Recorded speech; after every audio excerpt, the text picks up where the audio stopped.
Baby girl, wash your head. Okay. Did your iPad die? Oh, Yeah, okay, for those who don't know, Isa, right? Yeah. Yeah, Isa, Professor Durazo's daughter is here joining us. Isa, do you want to say hi to the camera? Come here real quick. Say hi. Look, say hi. Hi. Here, do you want to stay here with me? We'll be done in a little bit. I told her we'd go get lunch afterwards. Oh, nice. You want to say? Oh yeah, no, go ahead. You also teach Latinos in the U.S. What do you think are some like important issues to bring up in that class for Latino students and non-Latino? Yeah, well, a couple of things. I think the voting behavior of Latinos is always something that we should be kind of tracking and aware of. One of the focus is, one of the things I try to focus on is that Latinos in the U.S., just like every other racial group, somos complicados. We come from different parts of the world. There's class dynamics, there's race dynamics, there's immigrant status dynamics. The way our mode of entry to the United States matters. When people are like, folks that don't follow so closely, they're like, what's the difference with Cubanos and Chicanos and Mexicans? It's a world of difference. Politically, geographically, culturally, linguistically, our Spanishes are a little different. Our relationship to the U.S. is different. So one of the things I try to do in that course is that we're not all Mexican origin, right? There's Central America, and there's a lot of research coming out about that. You're looking at this huge support for Trump, not only from Cuban Americans and some of the folks from Venezuela, but some of the Mexican origin Latinos as well. So diversity across the board. And just like there's this whole notion that, Black voters are some kind of monolithic, that's not true either. There's sexuality, there's gender. So I guess one of the goals in that class is to be clear that it's not all Mexican origin, that we're just as complicated as anybody else. And a lot of our politics also don't make sense like everybody else's, right? That's why we have so many, male Latinos supporting Trump. Yeah. Even though he called them rapists and wants to deport their mothers. So we vote against our own interests like anybody else does. So I think that's one of the goals. And then secondly, we different than African Americans because the institution of slavery is so central to, I think, the Black experience in the United States. And I think what we forget with Latinos, if there's any institution that's central to our experience with the United States, it's colonization and it's annexation. Like people would like to say, or if they're even inclined, when we talked about this, the Southwest used to be Mexico. That's true. And then before that, it was native land. But the reason it's not Mexico anymore is because it was a war of conquest and it was annexed. And the U.S. military aggressively took it. And there was consequences behind taking it. So like you were incorporated through, we as Chicanos, Latinos in the U.S., obviously some of us were already here because it was Mexico, but many of us were incorporated to the U.S. We didn't come as immigrants. We were incorporated through military violence. That was our introduction to the U.S. And, a lot of the folks that were there, they were told you can become citizens or you can leave, the self-deportation piece, right? So our relationship with the U.S. is one based in colonization, but nobody ever talks about it that way. We're just like, it used to be Mexico. That's true, yes. But there was a colonizing project that drew that border and distinguished, what is Mexico, what is the U.S. And one of the last things on those classes that I love to teach is that we look at the international border. And, if you remember, I always tell people, and I get even faculty get this wrong, yo les digo. So there was a war of conquest, and, Mexico lost that war.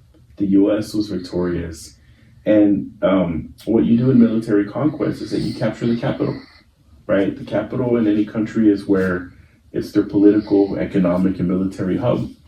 And the Marines were all thinking about the Marines being a quarter Latino is a trip now, right? But at that time, the Marines were all the way into Mexico City.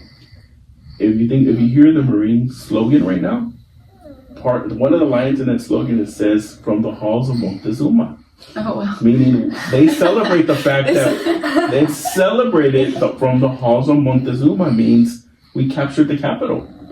Okay, so if they capture the capital, why is the international border 1,000 miles north of Mexico City? Yo les digo por qué. Because when the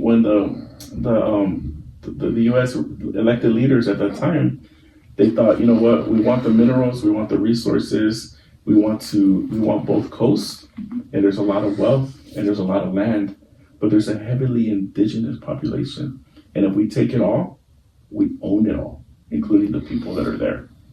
And this is not conspiracy. This is on official records and in Congress. Like, they're native, they're half civilized, they're a mix between indigenous and black people, and they're not fit for U.S. citizenship. So if we draw that boundary all the way there, all those people, guess what, will become U.S. citizens. And we don't want them. So we're gonna go further north where the population is not as heavy, where it's not as indigenous, and then we can draw that boundary and keep those people on the other side. That's public record, dude, right? That's not me making it up. If you read the transcripts, these are like Congress people, congressmen mostly at that time, literally saying, if you draw that boundary there, you're going to give U.S. citizenship to these native people. And I'm being nice by saying native people. Yes. And then, you know, so you think about like the U.S. So one of the things in Latino politics, like the debate, are you an ethnic group? I just think it's hilarious. Are you an ethnic group or a racial group? Are you like Italians and Irish? Or are you racial? Por favor. You were incorporated under explicit racial terms. They didn't want other people who looked like you because they were indigenous.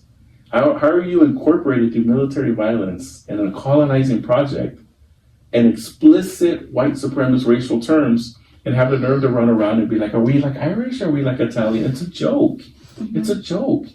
So I think to me that's one of the experiences of Latino politics. So the voting behavior is important, that we're not all monolithic, and that we were brought here under explicitly racial terms. And I feel like people lose that.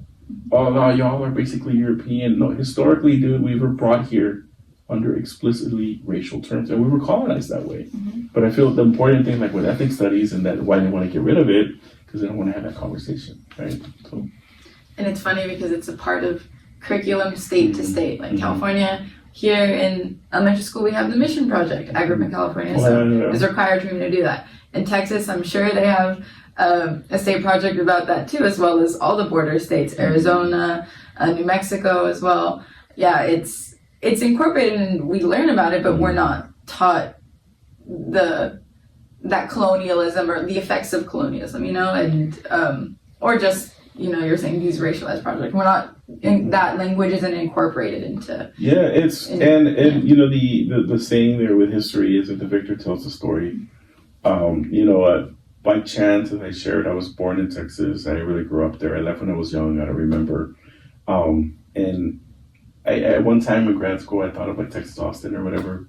And then there's so many monuments in Texas to like that conquest, Stephen F. Austin and the Alamo. And I told my wife, I don't know if I could be there, dude, because much of that history is celebrating that conquest. And like, I get it, you know, to be completely transparent. Even when Mexico as a nation state claimed these lands, they were native lands. A lot of native. They were still Mexico as a state itself. Yeah, and so you know, Laura Gomez has a good book. She used to be at UCLA. It's called Manifest Destinies, plural, and she talks about for native people like double colonization. Let's be real; they were colonized by Mexico as a nation state. Mexico was, conquered in military war, and then they were recolonized by the United States. So it's not like, well, they did Mexico wrong, but they committed colonization on native people. But like, if you go in Texas, they have monuments for it everywhere. And I feel if you know that history, to me, it would be triggering. But if you don't teach it, people don't know it, and then they're not triggered, right? So maybe that's why they don't want ethics studies. Yeah. And one last detail, you were talking about, we're talking about Latinos, or specifically in this past U.S. election, male Latino involvement in this U.S. election. And in this year, we read the stats. It was extremely significant. Can you give us a little more insight into this behavior and anything you can predict about the future? And maybe even touch on, how that contracts directly with female Latina involvement, and and what are those dynamics there? Yeah, so a couple of things. the as a political scientist, and I'm gonna just kind of say it, and I say it to my wife all the time. And people might think this is sexist, but I don't care. Women are smarter than men. I just think across the board. Politically, what does that mean? If you look at, for example, every time I'm looking at a policy issue, name the policy issue: gun control, immigration, abortion, fill in the blank, whatever you want. I always look at where the cluster of black women are. To me, they always have a moral high ground. That's why 93% of them were opposed to Trump. And in the single digits, black women wanted Trump. Black men, más complicado, believe it or not. There was a lot of appeals to racial appeals to criminality, and remember he was selling pictures of his mugshot. Yeah. And the claim from his team was that, this shows that he's down. This shows that he's also gone through the system. Like that doesn't appeal to me, but that was some of the claims there. If you look at the mix, where is this going, to your question, the mix of the demographics and the balancing of gender and support for Trump, Latinas weren't as down with Trump. And I don't know if they're not as susceptible to, I don't have the data for it, but if they're not as susceptible to those appeals of masculinity, if they're not easily induced by it's all about the economy, which is tanking, it's incredible to me that he can come out and call us rapists and then, and say very racial things about us, and, and say that some of the countries we came from are SHIT holes, and then that we would be like, yeah, I'm going to vote for you, that's my candidate. Yeah. ¿Cómo pasa eso? Yeah. But it was overwhelmingly the men who did that. And I Trump's a super hyper masculine dude. Right. And he challenges a lot of that, what they call frail masculinity, and it makes people feel like they're homeowner, the head of their households. Think about somebody, you want data, compelling and as misguided as it was compelling. At the end of, we made the connection with the football games and the patriotism and all the men watching those games. I watch from time to time, not with my kids. A lot of the football games in the fall, they had Trump commercials right after the football game. And when they were talking about transgender issues, it said, Harris is for she, they, them. Donald Trump is for you. That simple soundbite for men is, reaffirming. Especially Latino men. Especially for Latino men. Even now, people are like, oh, but a lot of Latinos voted for 1%, in Mexico, and it's like, they didn't have a choice. There were two women. What do you mean? I feel like if they had a male candidate, they would vote for that male candidate. But they didn't have a choice. There were two women. Yeah, so the non-academic answer is women are more difficult to fool. Men are more susceptible to emotional, all the things that we stereotype about women, about men. We're more susceptible to the racial, the gendered appeals. I think we're more easily guided into supporting politics that are not in our best interest. There's also a generational thing with immigration, which is interesting because you have a lot of folks who voted in Miami and across the Southwest. They came in the 80s when Reagan legalized them. And then they have the nerve to turn around and be like, you need to do it the right way. You didn't do it the right way. You got legalized. Meaning what happened in the 80s, Reagan and the Republican Party that weren't so hyperly anti-immigrant, they were like, one thing you could look at there's a clip on YouTube in the debate between Ronald Reagan and George Bush in 1980. And they're talking about immigration. And they're like, some of these people are in our family, they're in our community, they're part of the economy, we need to figure this out. What they did was that they got together and said, there's 6 million of them here, right? They're part of the economy. How do we legalize them, right? So they're not in the shadows. How do we get them social security numbers? How do we get them paying taxes and make them part of our community, part of our economy?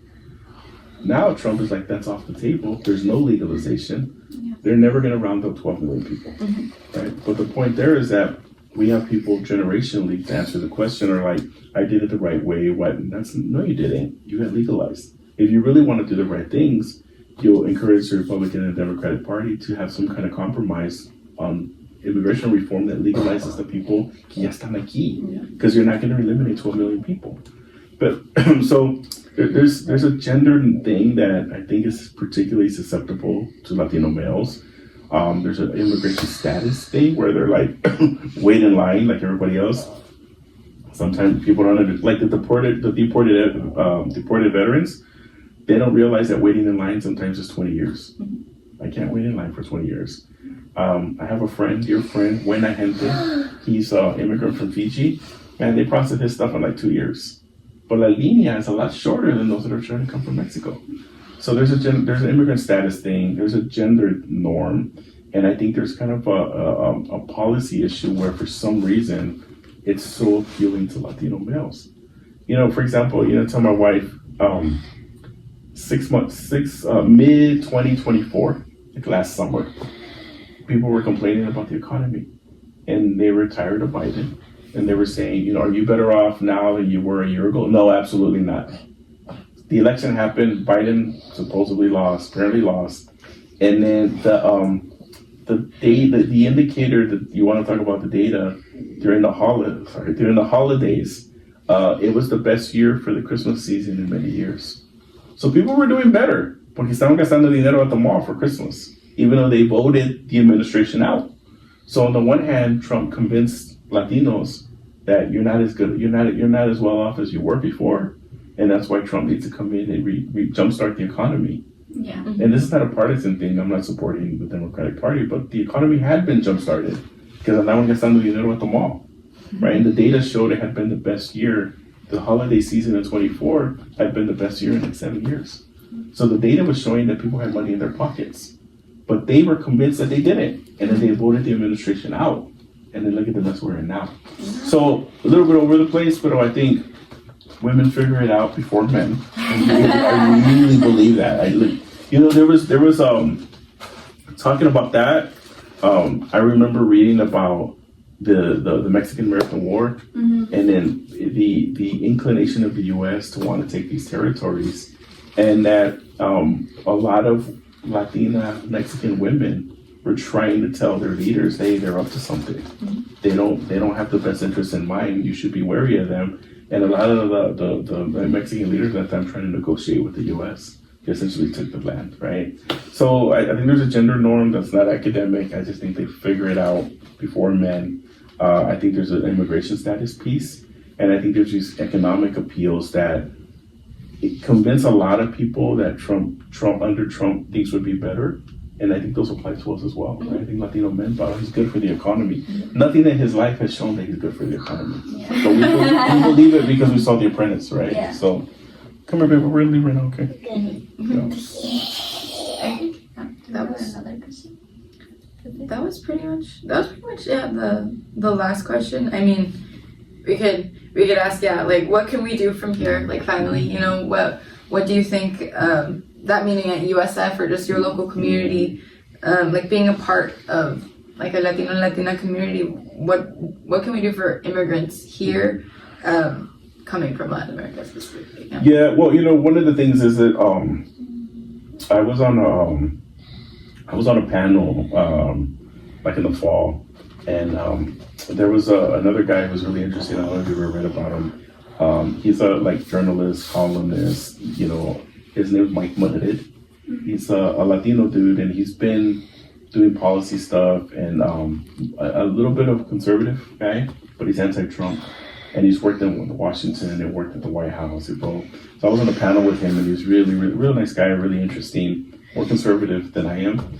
But the issue of Palestine and Israel came up, and at that time, a lot of people are like, I'm so disappointed with Biden and Harris, I'm not going to vote.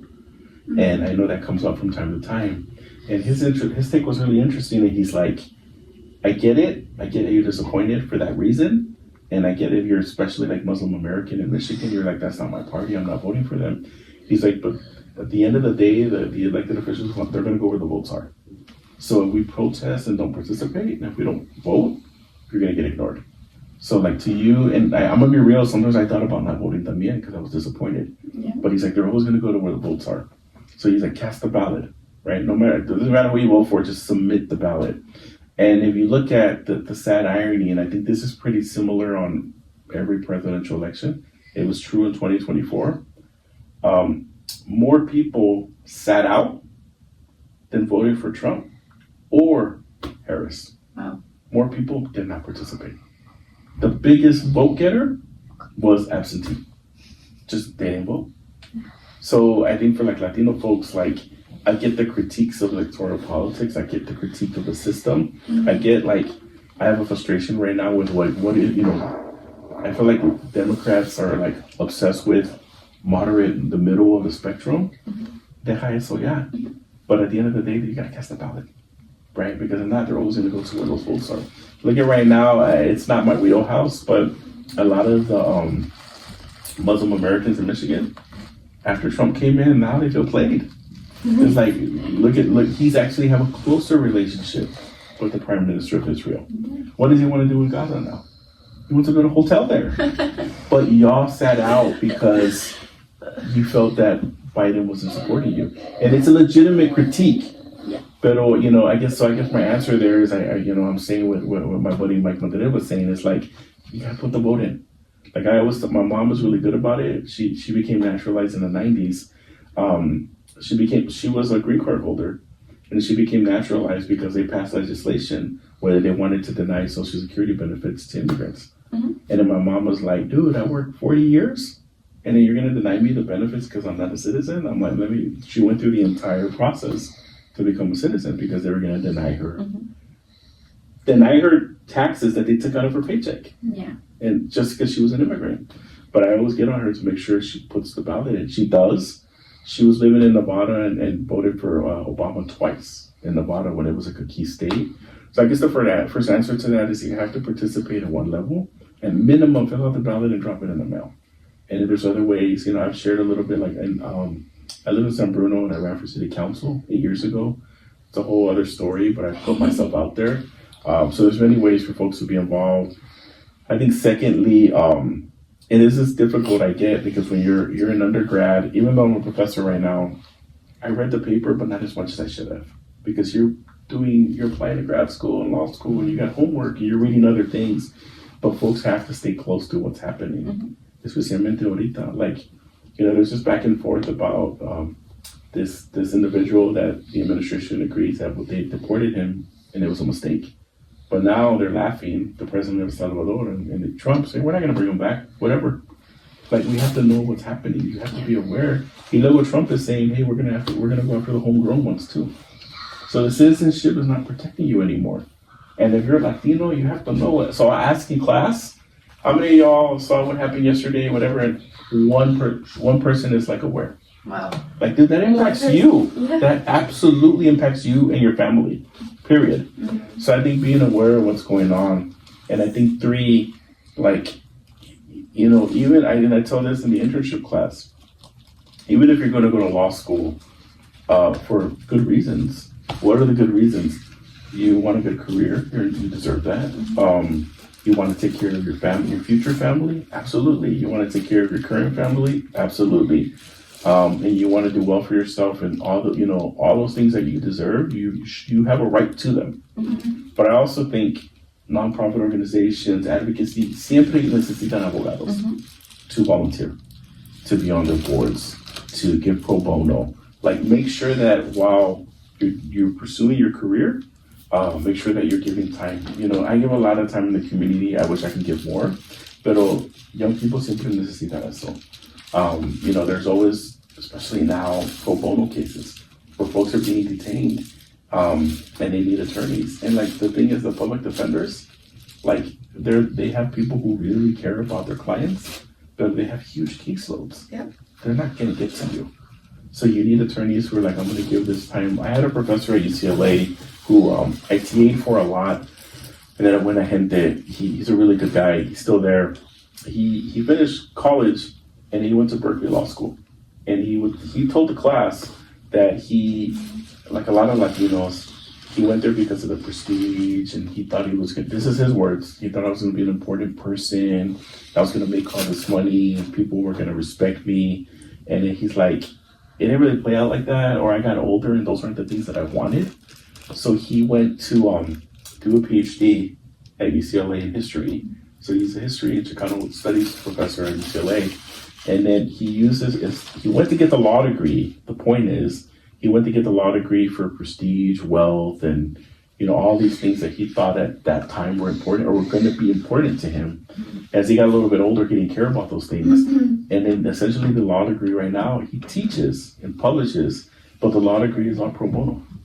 So he goes and defends people through deportation, people who have been arrested by the police for things, and does it for free. And he says even judges who can be especially harsh, they almost respect when he's like, hey, I'm counsel for this person. I'm hired on a pro bono basis. He said like the judges almost respect that, saying, I know that you're not here porque te está pagando. I know that you're not here simplemente porque they're waving money in front of you. You're actually here volunteering to provide, first-rate counsel to this person. And he's like, and now that's all I use my degree. This is, when I was there, he's like, that's the only thing I use my degree for. I'm not saying that's what you got to do, but I'm saying go make your money, take care of your family, take care of yourself. But like another thing when you're first generation, I tell students all the time, hey man, when the phone bill of Verizon's due, it's due. They don't want to hear the story. The credit card's due, they want their money. Like you have to have a career that you can take care of yourself y tu familia. But I'm also like, deja un poquitito de tiempo for the boards and we were just talking about this board right now where nobody applied for it because nobody doesn't pay. But otra cosa is that you look at these boards and they're overwhelmingly white. If they don't have Latinos on there, number one, because we're busy, but number one, we don't have in our minds that like tengo que dar tiempo for these different organizations. So like we I was on this board and then we were talking about what you can do. We were hiring a new CEO in LA and I volunteered to be part of the hiring, even though I knew it was going to take 40 hours, over a 6-week process. It's mucho tiempo, you're volunteering. But I did it because I wanted to be in the room and I wanted to make sure that we were thinking about diversity. We were interviewing candidates of color. And then no te creas, like the people were cool, but there was times entre ellos that like, dude, they said some weird shit. And I was sitting there like, we had one candidate that was white, rubia, whatever. And then one of the other persons was like, oh, she's muy bonita. I'm like, why does that matter? Legally, like, dude, they can't do that. And I'm like, why does that matter? And I was like, that's not a reason to consider her. Like, no. But look at the privileges of whiteness. Yeah. Right? Because blonde hair, blue eyed, like, let's talk to her. Well, I was like, no. And then there was another case where I think if it had been Latino, I would have been offended, but there was a guy who had a Greek name. Oh. And then one of the other persons was like, his name sounds funny. Just a funny name. And I'm like, you can't do that. You can't, like that's like a bias. Yeah. So if I'm not here and you're like, Gustavo Sanchez, you're going to be like, funny name. You know what I mean? Yes. But the point there is that you have to put yourself in those spaces to balance and counteract some of that stuff. But if you're like, nah, I'm not volunteering, I'm just worried about my money, which you should be. Again, nobody's gonna pay your bills but you. And that's the thing that people don't want to tell you. Like if the Verizon bills due, they're looking for you, right? If not, the phones just get disconnected. So that's absolutely important. But in what way are you lending your time and skills and ability to other things that are important in the community? To the community. So like these boards aren't gonna change just because we want them to. They're not gonna change the CEOs and make them more diverse, almost because we go to bed at night and hope it's different. You have to be in that space. So I think that's important too, like participate, cast your ballot, pursue your career, because taking care, your priority is yourself and your family, and your futures. It's not the same for everybody. I have 2 kids right now. Like these are absolutely my priority. Nadie los va a cuidar como yo mi esposa. And I have to feed this little girl and I have to send her to school. So it's obviously okay to have those priorities. Pero también hay mucha gente en la comunidad. And if you think about like why we're here probably, it's because other people dieron su tiempo. Oh yeah. I remember, so talking about my advisor, I was at MIT, and then he told me, aplica al UCLA, and I'll advise you, right? Apply to the PhD. And then I said, okay. And then they had it was like $75 the application fee. And then apliqué for a fee waiver because I was a student. And I'm like, why should I pay $75 if I'm a student? So I submitted the waiver, and it took a long time for them to approve it. So it was like administratively, it was dragging. And then he had me mandado un text or an email, and he's like, hey man, did you pay the fee? And I go, no, I applied for a fee waiver. He's like, because they're making decisions on applications, man, and yours is on the side because you didn't pay the fee. And I go, but I applied for the fee waiver. And he's like, they're delayed. They haven't approved it. And they literally just put your application to the side. Wow. And I was like, okay. And then I go, well, let me email or call. And mind you, I'm in Massachusetts, right? So I'm 3,000 miles away. And I go, okay, well, tomorrow, and it's already like at night. I go, all right, I'll call the admissions office tomorrow or whatever. And then he emails, okay. And then an hour later or whatever, he texts me and he's like, dude, I just paid the money for you. Like I literally paid, don't worry about it. I paid the $75 for you just so that they would put your application in and then we can make you the offer. But like, that's the kind of thing you have to be for somebody. $75 is mucho dinero. You know, like it is, and I wouldn't just throw it on the ground. But vas y comes te gastas, you know, for a student. But he's like, I paid. And nunca me lo cobró. But he's like, I just paid it for you just to get the application back. Because if not, they're making offers and they're gonna give money, and yours is on the side over $75. So you have to be that kind of person that's in your pocket and like I got this for you, right? So I think all those things are important. Wow. And what are some classes that you're giving next semester? Yeah, well, I'm doing the social movements, which I really like because we do an international perspective. We talk about social movements in the U.S. Oh, remember I told you that you were going to talk about like the feminist movement in Mexico. Yeah. And then I submitted my femicide paper for the Latin American studies, and I won. Ahí está. Yeah. Ahí está. Yeah. So, a lot. A couple things. Just so you know, a lot of my students have success. Well, because I'm gonna take a little bit of credit for that. So I remember there's one student who's really, really cool, and I think you know her, but I'm not gonna name her. She was our student, Latino politics, whatever, and then we talked about writing research questions and framing her studies the right way, and then she applied for this paper prize or whatever. And I remember I was looking at her paper, and then her name was not on there. And then I remember thinking, wow, they're really well written, whatever. They're asking a research question y todo. And it was the paper that she wrote for me in the class. Y luego, she did USF and DC. And then the prof that teaches that class, he said it in a faculty meeting. So he didn't address it to me because he didn't know that she was my student. He was like, yeah, that one student, she wrote a paper in that class and she presented it. And then I think half the class, a bunch of the students in that class from the University of Michigan, which is a good institution, political science is really strong there. And he's like, yeah, like 10 of the students from the University of Michigan, and he's like, and I thought hers were the best. But no me dijo a mí because he didn't know it was my student. And I'm like, yeah, it was the best because she had the right coaching behind her.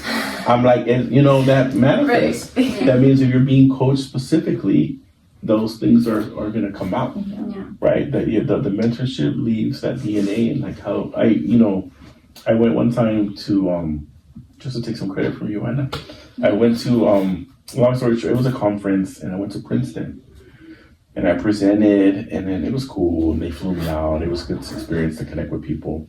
And then afterwards, we were at this lunch, and this one Prof Latina from Princeton, she's like, oh, you work with Mark at UCLA. And I'm like, yeah. And she's, oh, I know him. And I'm like, oh, that's cool. And then me said, yeah, I can see the way you present, there's a lot of work. And like the way you learn those things from your mentors.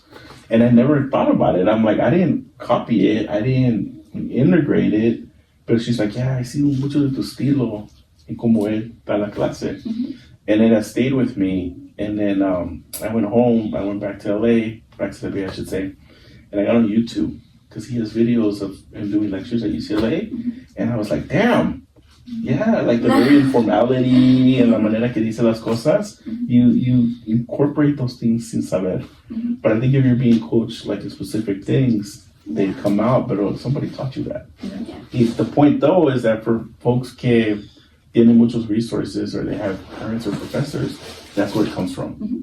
And for a lot of us, we have to rely on people at the university to help us with those things because we don't know, right? Yeah. Wow. Yeah. That's very good advice. Yeah. The mental. Yeah. Well, that's why I coach a lot of Latinos. Like, you gotta advocate for yourself and pedir ayuda. Yeah. Like, Yeah. because one thing is the students que tienen advantages, they're very good advocates for themselves. Yeah, when I got Their the award, expectations are this high, right? Yeah. when I got the award, emailed the professor that worked with me for that paper. I was like, oh, hey, thank you so much for your guidance. Yeah. Yeah, and just ask them to look at stuff for you, whatever. The worst thing they can say is no. Yeah. But the other students that tienen a lot of resources, they know how to navigate those things. They have expectations of how they should be helped. Nosotros no, right? We just have to figure it out, or we shrug our shoulders. We shouldn't be like that, right? You should be advocating for like, hey, this is what I need. This is how it would be helpful for me. Other students that have a lot of cultural capital, their expectations are this high. Yeah. A veces se pasan. A veces they come in here and act like, you need to whatever, and I'm like, You gotta dial it back a little. yeah. Like I had a one time a thesis student who she came to ask me for help, and her dad was like a superintendent in San Mateo, and then she's like, yeah, well my dad, whatever, and I'm like, well, have your dad advise you. You know what I mean? Pero porque era buena, pensaba que me podía hablar así. And like, what I was saying wasn't as informative, and I'm like, well, maybe your dad can sign it for you. I don't like need to do this. But we're like, we're all very humble and grateful, but the ones that have all the resources in the world, they get in and mandan las cosas. And that's why I'm like, I'm not gonna work that way, dude. Yeah. So, okay, folks. Yeah, no. Thank Okay. you so much for your thank time you. with this. Yeah. No, I appreciated it was a great conversation. Yeah. All right, Lisa, you ready? Yes, go get your lunch. Yeah, Don't let us go hold feed you him. up. Okay, ladies, all right, Lisa. I've been waiting for people to leave. You've been waiting for about an hour, girl.